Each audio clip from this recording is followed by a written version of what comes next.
Welcome, we're at the historic Stanhope House in Stanhope, New Jersey for our first ever homeless veterans outreach concert. We have 7 bands here today in 2 rooms. You're going to have an excellent time. A little bit about Operation Chillout. We started December 21st in the year 2000 with 3 Vietnam-era homeless veterans living under a railroad trestle. We met them. We decided that something had to be done about a situation where veterans who fought for us in wars past and wars present come home from wars and find themselves unable to cope, unable to continue to put their lives back together. So we tried to do something as small as we could to help them out. What we tried to do was bring them something that was useful to them. We asked these guys, what could you use on this cold winter day? And they said, when we were in Vietnam and the incoming would come, we had to bug out quickly. And the first thing we did was picked up our pack, picked up our M16, and we had to run. We do the same thing today. If somebody comes and hassles us or harasses us, or we get afraid, if we get cold, we pick up our pack and we run.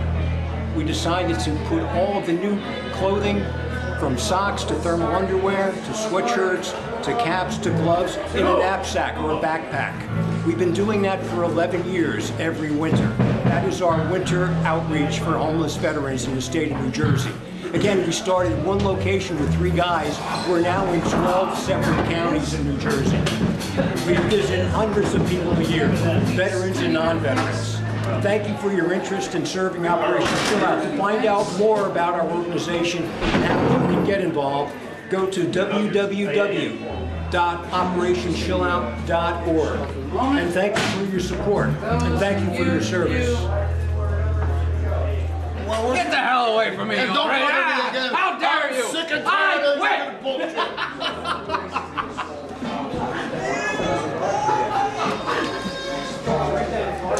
Well, welcome to the Stanhope House. As you can see, we all get along as one big happy family. My name is John Klein, and I am charged with the responsibility of being the owner. Responsibility? And every once in a while I have to deal with something like this. As I said, this is our managing director, Sweets Ambrose, otherwise by proper name Mike Ambrose.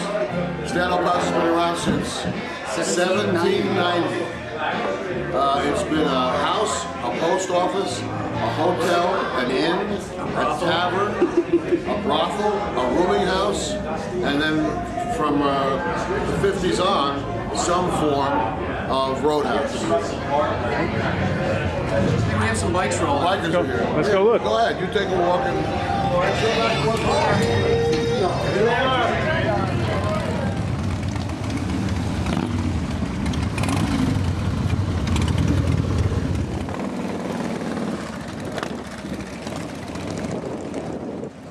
How you doing? What up?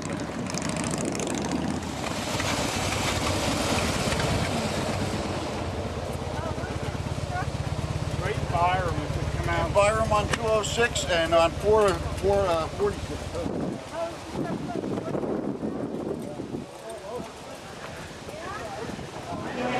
As I was saying, and so it's been many things over the years, and in the last 35 or 40 years it's become world famous as a blues club.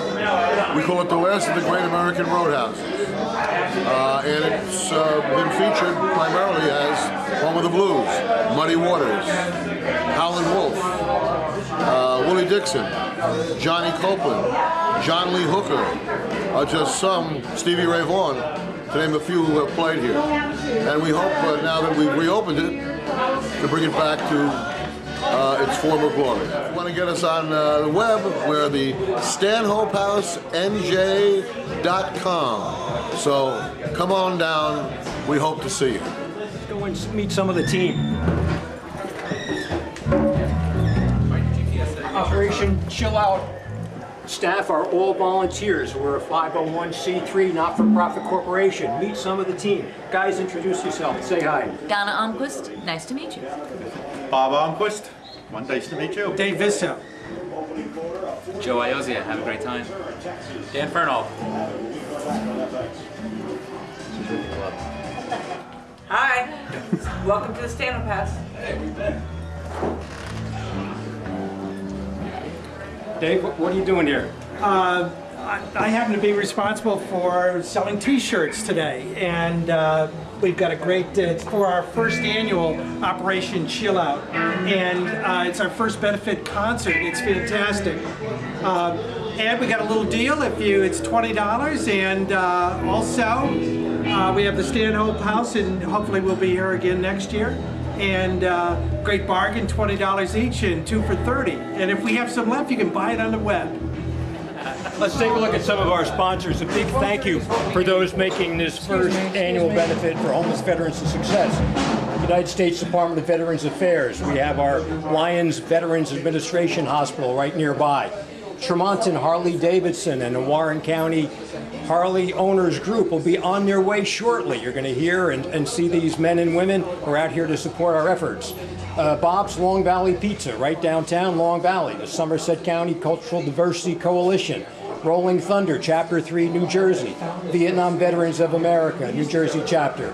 Fred Kawa, U.S. Army retired.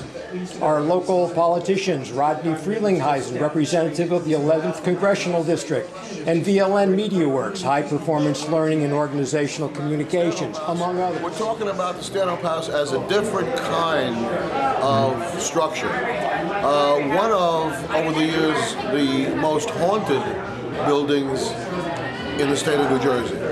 A number of different aspects to it. There have been paranormal teams who have come out to examine it.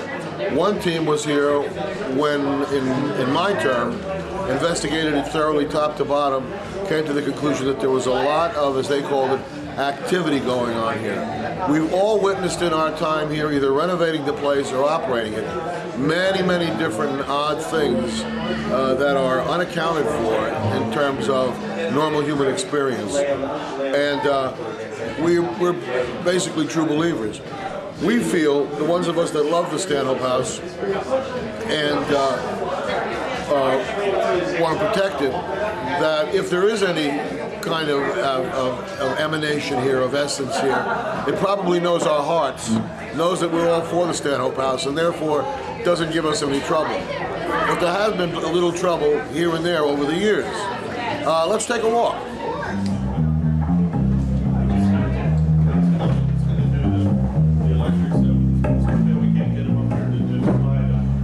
That cover is the cover of a 40-foot well. Perfectly circular. The water is 38 feet down. That well resembles the well in the movie The Ring, and it probably has the same level of activity that in the movie The Ring had. When the investigators were here and they pulled that cover up and looked down, they were able to see straight down, and they got a lot of energy, a lot of energetic activity on their machines.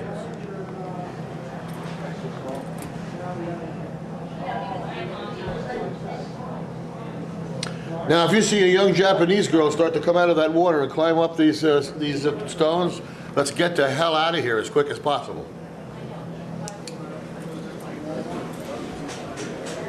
And so that well was put here back in the 1600s by Lord Stanhope, who was granted 6,800 acres by the King of England. He put that well in outdoors at the time, and under the stage is a hearth, an old fieldstone hearth, that was also put in for a huge walk-in fireplace that was used for the outdoor kitchen area and curing meats. Later on, of course, the building was built over this, and now it is as it is. That's one of the spots that gets a lot of spiritual activity, we think, at the Stanhope House. Operation Chillout is an all-volunteer coalition founded in the year 2000 to help a group of homeless Vietnam-era veterans living in the open under a railroad trestle in northern New Jersey. Since then, we've delivered more than $750,000 of new warm clothing in the winter months, from 2000 to 2011. Our mission is to reach out, respond, rehabilitate, and return homeless men, women, families, and military veterans to healthy, productive lives. In the winter, we do backpack deliveries, duffel bags for a man or woman with new warm clothing, toiletries and survival gear, sleeping bags, local resources and information, delivered free to parks, alleyways, food pantries, soup kitchens, wherever the homeless gather.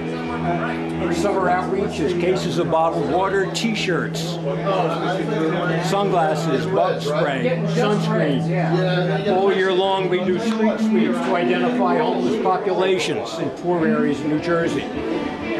We work with strategic planning for governments, law enforcement, social service, anybody who comes in contact with homeless veterans, individuals or families. Operation Chillout believes that every person has a talent and a skill, and all the little services, all the little generosities, all the little bits of charity help one person. Our motto, our logo used to be one person, one gift. We don't expect anybody, nor do we expect to solve the world's problems, but we can do something for one homeless veteran, man or woman, twice a year. Over here, as we go to the old waitress pantry.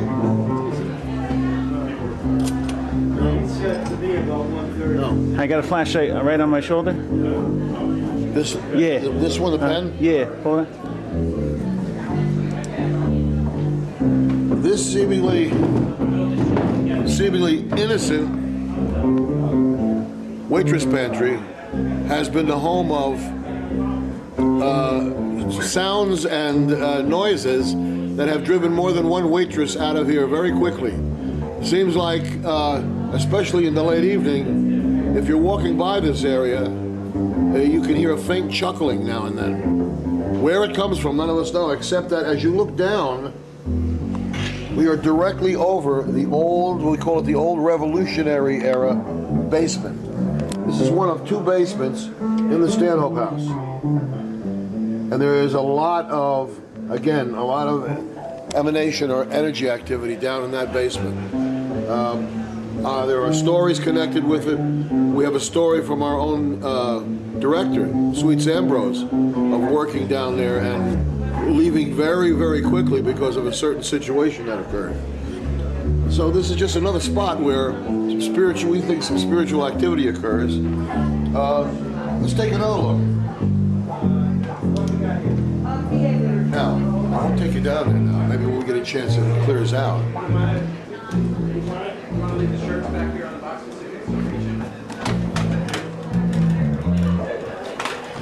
When I pull this up, you go down a flight of stairs. Here, put the light on high. When I pull this up, you can go down a flight of stairs that leads you into the old basement. The basement where Babe Ruth used to drink Prohibition liquor.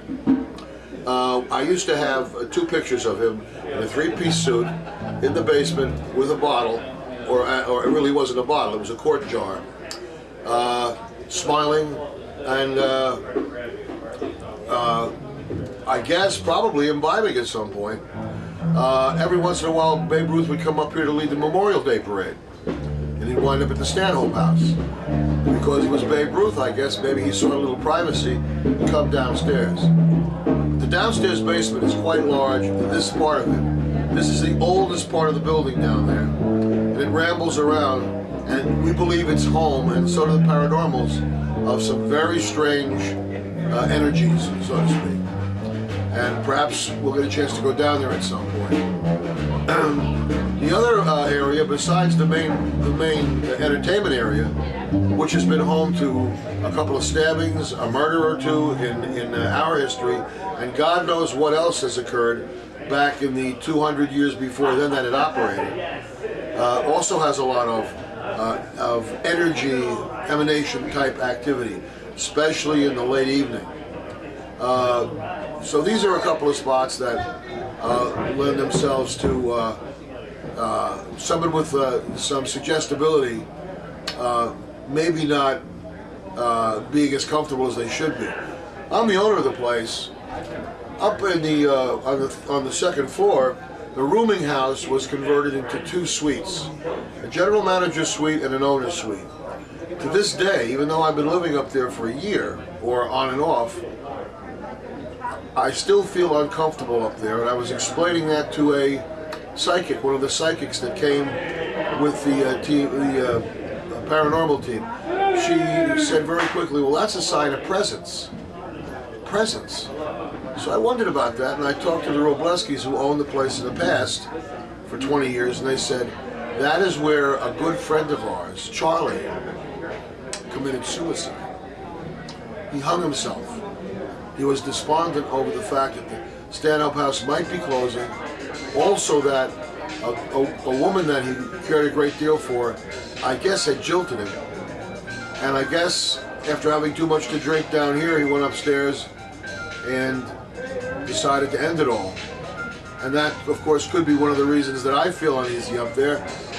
Is it possible? Is it possible that his essence remains in the place that he loved and still, as an uneasy spirit, moves around the Stanhope House?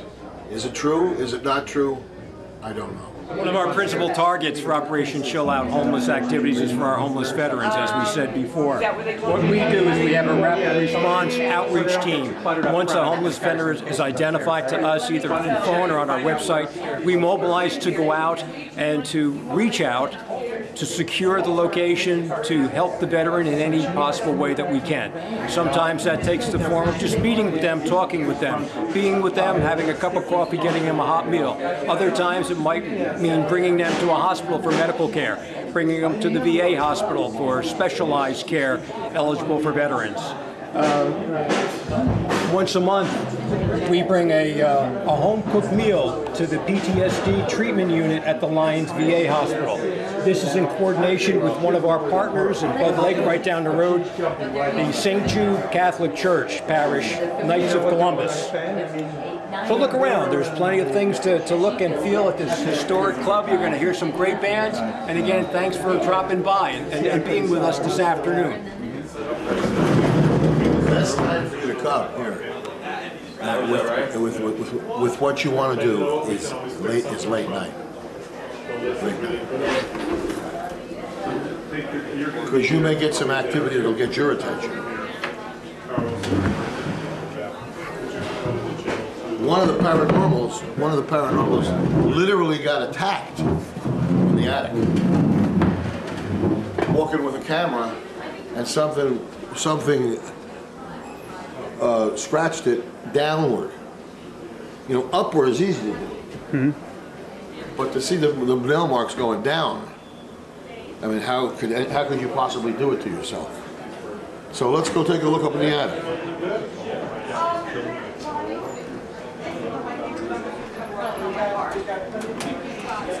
I do have a little bit of information.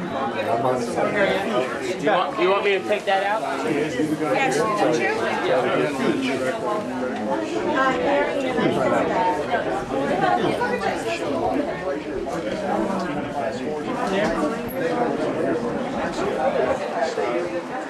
This is the old porch of the Stanhope House.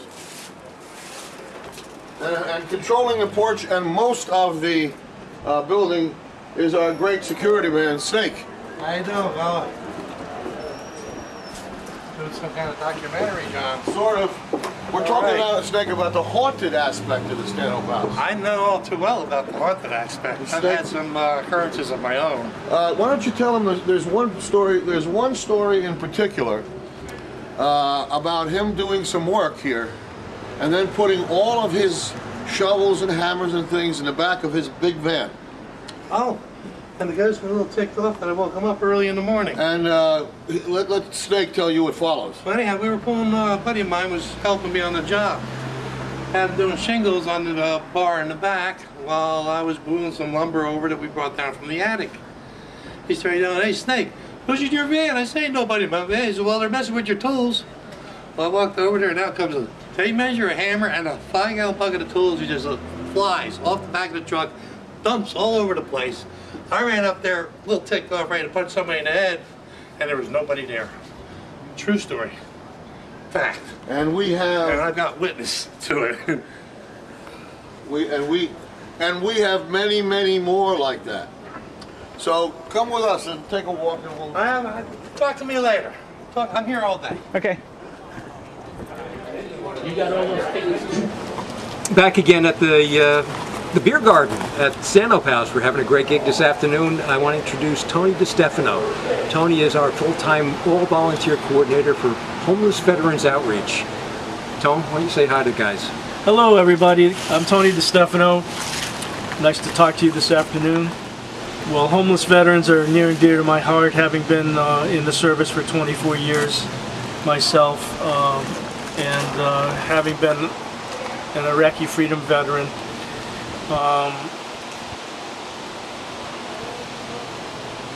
I just feel that it's my duty as an officer and a gentleman to continue the work and to help the men that are still out in the fields and who can't fend for themselves properly. So that's what attracted me to Operation Chillout, because they actually go out and we actually go out in the fields, find the veterans where they live, and try to assist them in any way we can, with warm clothing, with backpacks, with assistance at the VA, getting them a DD-214, which is their record of service, without which they can have no VA services. These are the reasons that I serve Operation Chillout, and it's an honor to do so. Thanks, Tom. Thanks for your service. Thank you very much. It was a pleasure.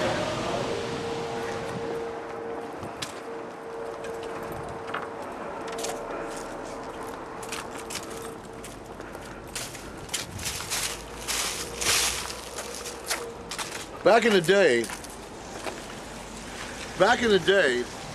when they were completing the canal, for years and years, the drovers, the mule skinners, I'm talking about the 1800s, would come here to the 3rd floor. That's the only place that the folks who owned this place at that time would let them go, because they smelled so bad from, of course, working with the mules and digging and so forth. And up in the attic, there were about 20 or 30 rooms, believe it or not.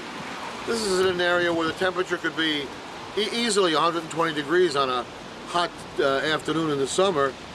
And they had these little 8x8 cubicles that they stayed in overnight.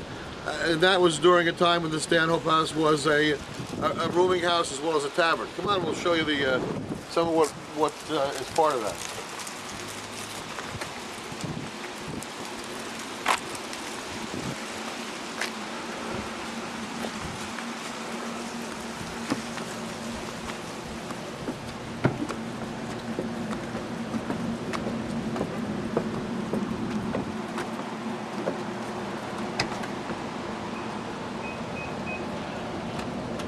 This is the old hallway. Now, what used to be here were about 30 rooms,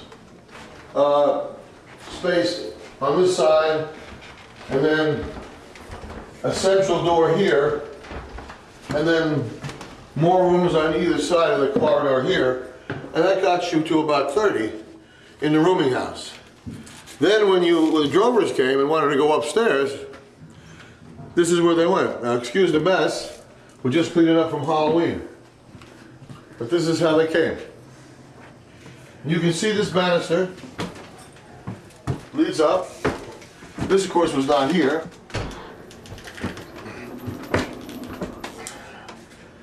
Welcome to the attic of the Stanhope House.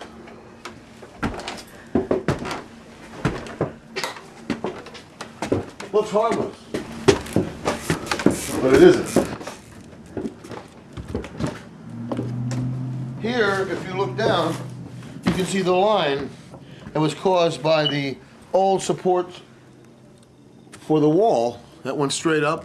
Rooms on this side, rooms on that side, and those were the front closet. You can still see some of the old numbers.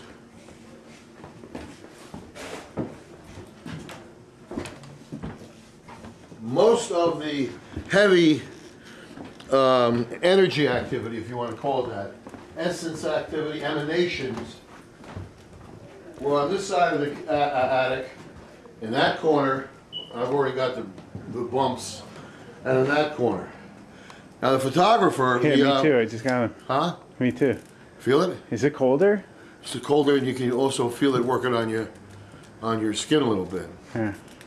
In that corner, now in that corner is where the guy carrying some of the heavier equipment was pacing this way. And as we watched him, there were about 10 of us following these guys around. And there were 8 of these guys who were not just, you know, goofy kids. I mean, they were experienced in this operation for many, many, many years. Got to about here, and I saw him turn like that. The next thing we knew, we pulled down the back of his shirt, and there was a really solid scratch that had just formed there, not, you know, had been there for a while. Over here, one of the technicians got this far, got this far, and right in that corner, his meter started to jump like crazy. He said, there's something over there. And he began to talk to it. He said, look, we're not here to harm anybody. We're simply here to try to understand what it is that's at work in this place beyond human experience. And so, nothing happened from there except that the energy continued. We've had Rob Mafia. I know it's a tough last name, but Rob Mafia, a painter here, worked here for several months, and after a while he couldn't get anybody to come in and work with him. We've had experiences where he's had a ladder and he's had his paint and he's had a thing that would open a paint or a line marker, and these things go flying around without being, anybody being near them.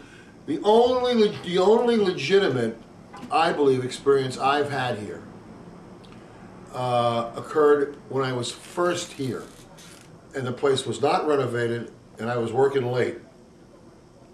And I was on the fireplace side of the Stanhope house, sitting at a big circular table, which I threw all my blueprints and everything else over. And it must have been, it was late at night. I don't know whether it was 11 o'clock or 2 o'clock, because you lose track of time.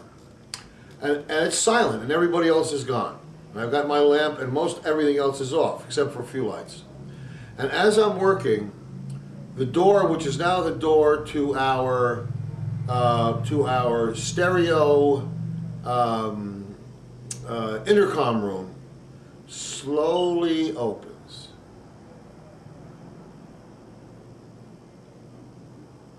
So I watch it open, almost without emotion, just informationally, taking it in. And after it opens all the way, I get up, and I walk over to it, and I shut it. Click. The reason I remember click is it's one of the few doors in the Stanhope house which doesn't have a straight line in it that closes properly. In any case, I go back and sit down. I'm working, it couldn't have been more than 5 minutes.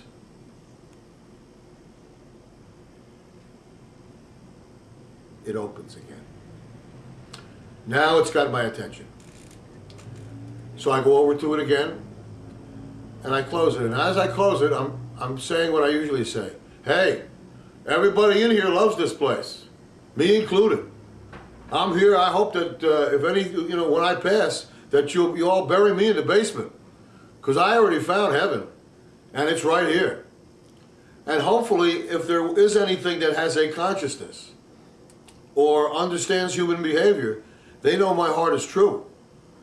But the reason I was saying it was because, A, I wanted, if there are such things as afterlives or after existences, I just wanted the powers that be to know that they just had another person in here that was like, felt like they do.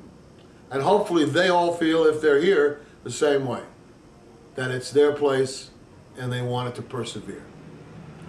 That was the only experience that I had here that to me was truly something that I could not explain. Welcome to the attic of the Stanhope house.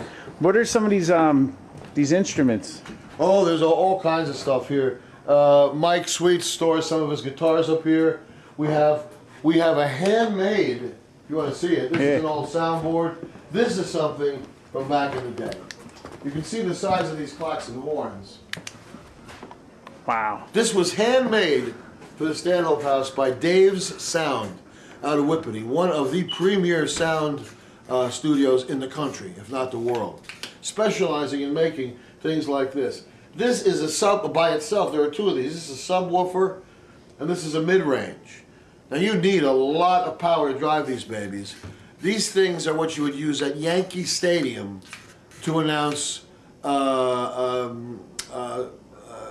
somebody's induction into the Hall of Fame or Yankee Day or whatever. And yet these were used back in the day downstairs in the big room as the primary form of sound. So you can imagine the kind of jamboree they would have downstairs where they wanted to. Yeah, we use this for storage now.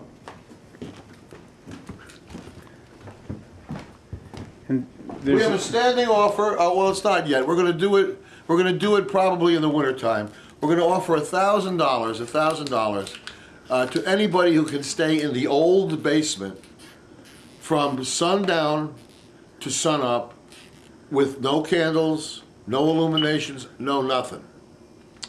And if they can, they're going to win that ticket. It's either going to be that or a trip to Aruba or something like that. And that we're going to probably try that after, as long as it's legal, we're going to try it probably after the new year. Come on down. Now, if you look here, you can see, and even though this has been cut, you can see that there are dowel holes here for the banisters that would normally have been here to simply walk up the stairs. This door has been put in recently, I'd say in the last 50 years. Be careful coming down.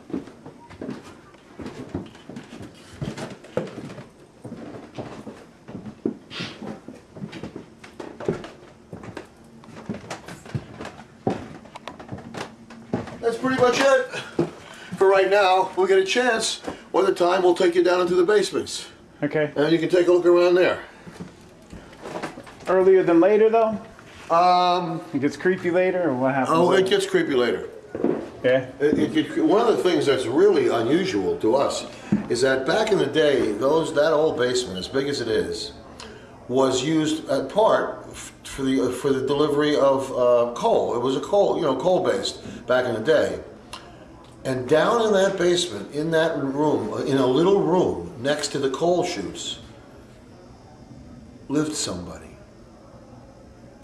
with a candle and a bed, and he had his quarters there, provided he would take care of the furnace. So there was somebody that lived in that black basement, I don't know for how long, they said for several years, and he got his room, I guess his room, for nothing, for taking care. So you can imagine this guy was either was pretty self-assured or not, not at all imaginative. One or the other or both. Let me go shut the door.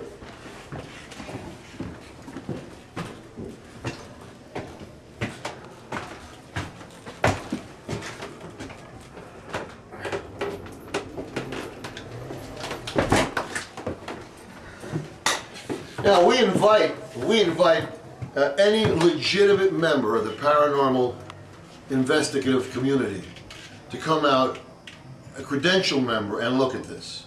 Not somebody from, Channel 92 or whatever it is, Paranormal World, that kind of stuff, but somebody who is classified by competent authority as being legitimate.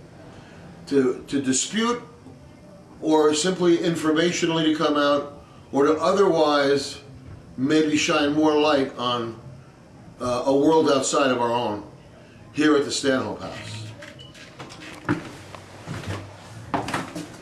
Thank you very much for your time. Oh, you're quite welcome, buddy. Excellent. Thank you. That was much appreciated. Definitely. Check out the basement later, I guess. We'll get you down there as soon as it's what Nixon used to use, Richard Nixon, his favorite word, appropriate. Right on. Right? Okay. As soon as it's appropriate. All right, let's go check out some of these bands playing. Yeah, go get what you got to get. Just be careful. We'll give you whatever we can in the way of assistance. Excellent. And remember, your camera, you can bring, when you want to bring you got your camera equipment secure someplace? Yeah, I have it near the stage. Okay. Anytime you want to just drop it in one of our security closets upstairs, you're welcome to do that. All right, thank you very much. Yeah, that's right.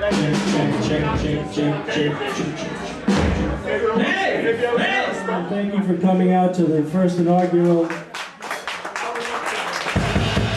Operation Chillout's Homeless Veterans Benefit Concert. We appreciate your attendance more than you know and your generosity. Right now I'd like to turn it over to our leader and director, Ray Chmielewski. Thanks, Tony. God bless all of you for coming here on this beautiful day. I think the Lord's been looking out for us. We had very, very short turnaround time to put this together, and look at the turnout, and we're just getting to the first band. Thank you so much for being here. Every dollar that you spend on a t-shirt and your $20 to get in here and some donations, the 50-50 raffle are going to go to help homeless veterans in New Jersey. Our little group started in the year 2000, December 21st. It was the winter solstice. We didn't know that at the time. There were 3 Vietnam-era black veterans living under the trestle about 3 or 4 miles from here in Dover. We thought that was unsatisfactory and it could not stand. And we needed to do something about that. We've been around for 11 years doing our best and the little that we can do to help homeless veterans throughout New Jersey. Brothers and sisters, we know that there's at least 6,000 to 7,000 homeless veterans from the Vietnam era, from Korea, from all the Gulf conflicts that are on the street. What breaks our heart is every time we go out, we meet new ones, more. For the first time in the past 2 years, we see women veterans on the street with men veterans. This cannot stand. Operation Chillout is dedicated to easing the hardships of homeless people. When we find homeless vets, we do many, many things. The first thing is we make sure of their safety and security. We offer services. We get them to the VA. We get them to medical visits. We give them a backpack with warm survival gear so they can spend the night in comfort. Every dollar that you spend here is going to go to those services. We're going to be doing some fun things. We got bands playing in both rooms this afternoon. And we understand that this might be the first of an annual event. I'm not going to take time away from these great acts. They're here to entertain you. I want you to do one thing for me. Take care of your bartenders, your waitress staff, eat, drink, and be merry. And without any further ado, let's bring up the first act. Tone, introduce your guys. Hey everybody, we're many in the 45s. We're just happy to be here and be able to contribute to this great event, and I appreciate all the bands, all the musicians giving their time and talent to this event, and without further ado, we're going to do what we came to do, and that's to rock. No, I thought I heard on the radio that it was going to be a drop-off for clothes for homeless drop-off. Okay. What do you got? I got a handful of shirts and stuff. You know, I got a lot of wool. Bring them inside and talk to the people at the table. Okay, let me go home and get them.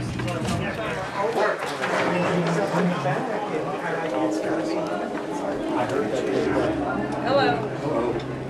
I heard something about drop-off clothing. Well, we'll take them. Thank you so much. I'm Ray. I'm with the Operation Chillout. And your name, sir? Brian Murphy. Brian Murphy, thank you so much. Yeah, I just lived down the street. Oh, great. Thank you so much. I'm a neighbor, and I heard about it, and I said, well, I got all these clothes sitting here. Would you like to come in on us and sit in here some music? No, I'm doing yard work. All right. Okay. Well, if you're thinking we're here till 6 o'clock, come on back, and you can sit in and okay, great. Enjoy yourself. Thank you so much. We really appreciate it. Okay. God bless you. Thank you. Keep doing good work. Thank you. Thanks so much.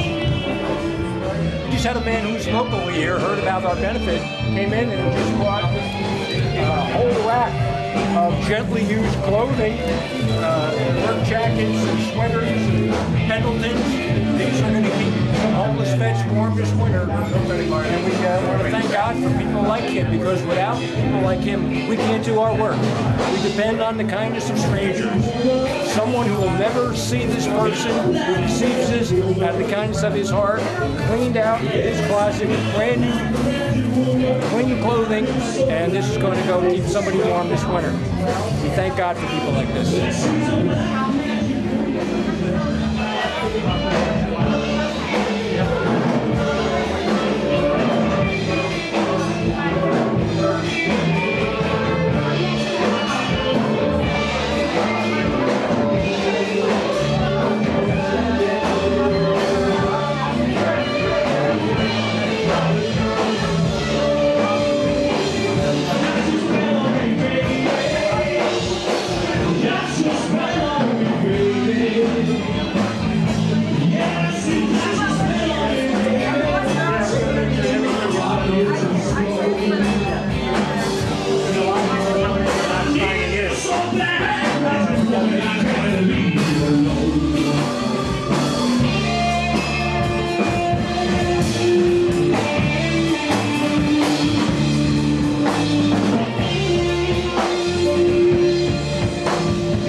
Just 1 second.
Members of Chillout up. It'd be interesting to introduce them, okay?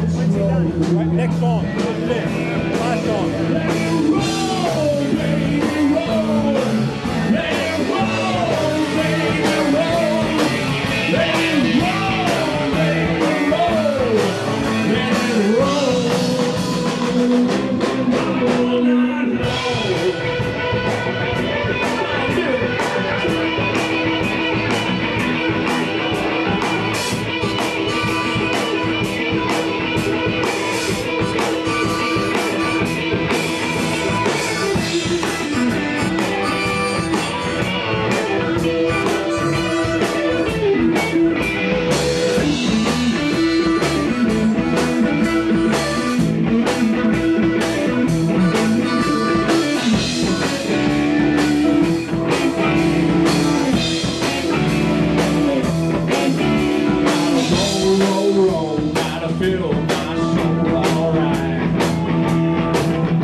so much.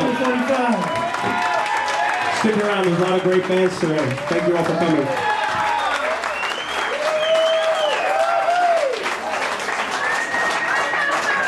All right, let's give it up again. Let's hear it. We got Lost in Place up next. I want to thank everybody coming out on this wonderful afternoon. There's 1,000 things you could be doing, but you came here to support homeless veterans in New Jersey. We want to bring up two guys who joined with me December 21st of the year 2000, who started Operation Chillout to bring supplies to 3 Vietnam-era veterans living under a trestle in Dover, New Jersey.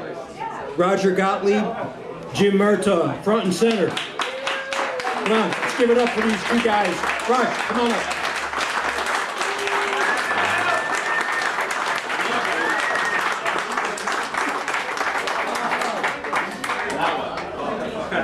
Roger's a Vietnam-era veteran, highly decorated, receiving services now for his service that he gave to the country.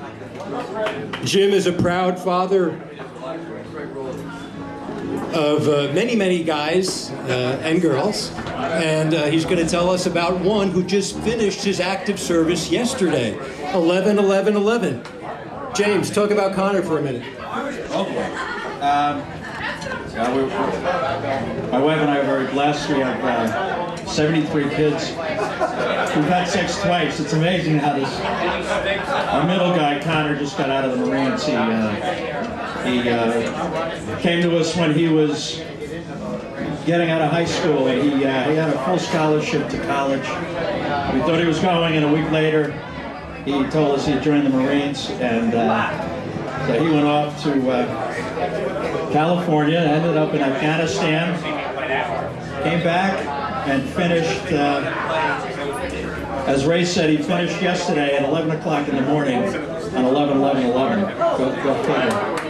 He drank a full bottle of Jack Daniels, and now he's going to be a comedy writer. But we just, on behalf of the family, we want to thank everybody who has supported us and all the other families who have kids that are in the military. We had another one in the Navy. But more important, what Ray has been doing all these years is incredible. And those of you who have never had the experience, I would tell you, just take a day, join the gang, go out and visit these people who have given up so much of their lives and are living under trestles and behind churches. And give them a day of your life. It's invaluable. You'll have an experience that you'll never be able to match in your life. And thank you.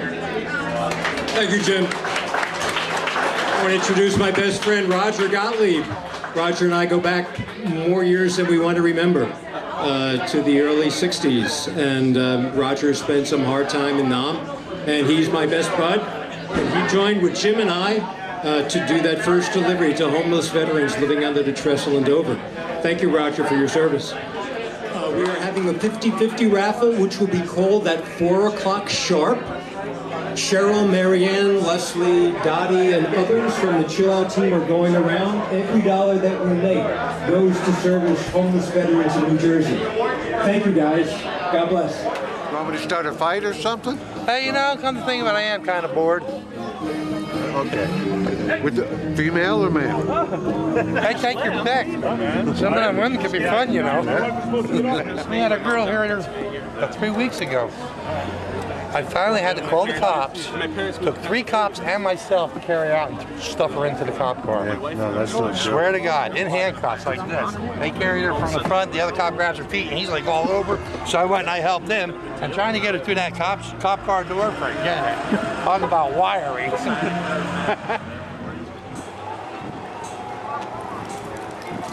Thank you, guys.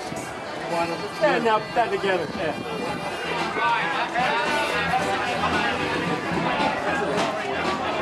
Well, last time I was here was '82. I see that they preserved these steps here that used to go upstairs, and no one ever really went up there. It was blocked off, and there's a photo of them, the way they used to look, all beat up. And in this room, this whole area was nothing but some pinball machines and a couple of things that people used to hang out. If you couldn't spill into that room, in front of the stage area was a big square bar. and didn't have as much room as it has now. So people used to, when they sold out a big crowd, like Norma or Willie Dixon, I went to see Roger McGuinn here, the crowd would spill out into this area and be looking through this little door watching the show. Oh, wow. So now, seeing it renovated, they did a great job. But after I have it, that day I just drink the water by the gallon. Excellent.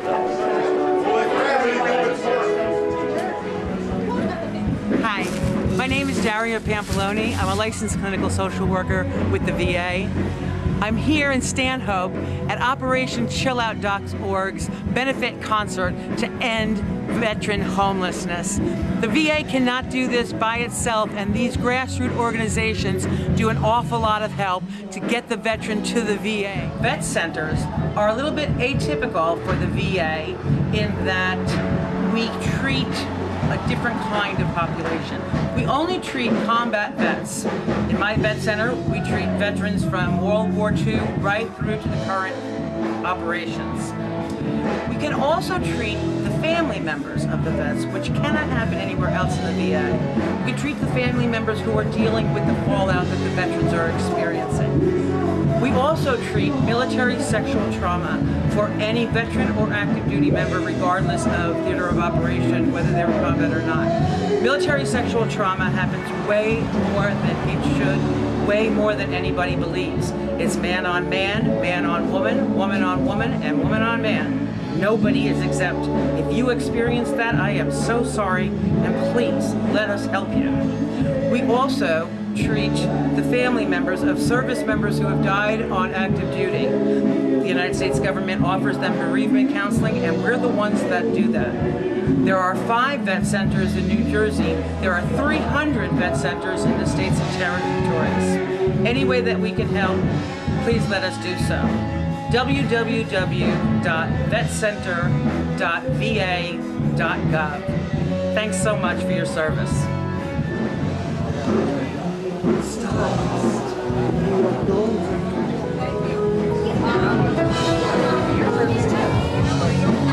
Thank you.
Australia bound if we didn't all drown. The marks of our batters we carry. In rusty iron chains we signed on for our wings. Our good woman, we left them in sorrow. As the mainsail unfurled, our curses we hurled at the English and thoughts of tomorrow.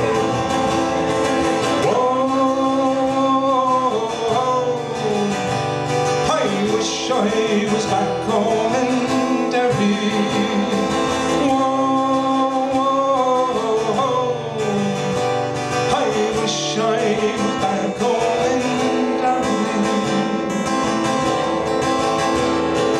Now that the oil we've been bearing, the sun has down below decks we were lying.